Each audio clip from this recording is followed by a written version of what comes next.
प्रभु की वाणी, फकीर की जबानी में आप सभी भाई बहनों का बहुत बहुत स्वागत है।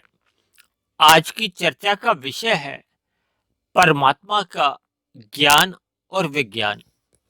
अक्सर एक साधारण मनुष्य विज्ञान का अर्थ ये जो भौतिक जगत के जो आविष्कार होते रहते हैं, जैसे टीवी है, कंप्यूटर है, इंटरनेट, मोबाइल आदि, मतलब विभिन्न प्रकार के जो एक सूक्ष्म यंत्र होते हैं, उनको ही विज्ञान से जोड़ देता है।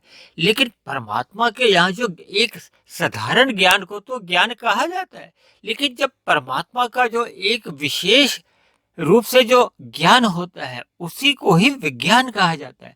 देखिए, विज्ञान में ज्ञान तो जुड़ा ही होता है, शब्दों से भी आप देखो तो उसमें जैसे कहा जाता है ना विशेष, तो विशेष का आगे का भी इसमें विज्ञान में ही जुड़ा हुआ है, और ज्ञान तो है ही। यानी सत्संग में जब हम जाते हैं तो परमात्मा का आपको और हमें एक साधारण ज्ञान ही होता है। फिर धीरे धीरे जैसे जैसे हमारी जिज्ञासा बढ़ती है, फिर हम शास्त्रों का अध्ययन करते हैं, गीता, वेद, पुराण, उपनिषद, और इनको हम तत्व रूप से जानने लगते हैं कि ये जो माया है, जब प्रकृति है, ये कैसे अपने कार्य करती है, परमात्मा का तत्व रूप से क्या विज्ञान है।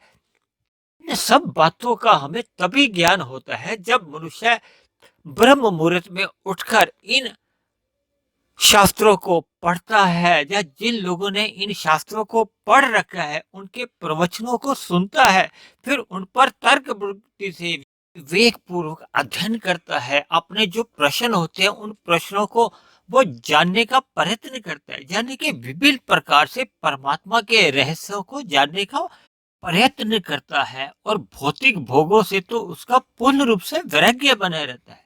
तभी परमात्मा का जो एक तत्व रूपी ज्ञान समझ में आ जाता है, और समझ आने के बाद परमात्मा से जुड़ पाना बहुत ही सरल हो जाता है।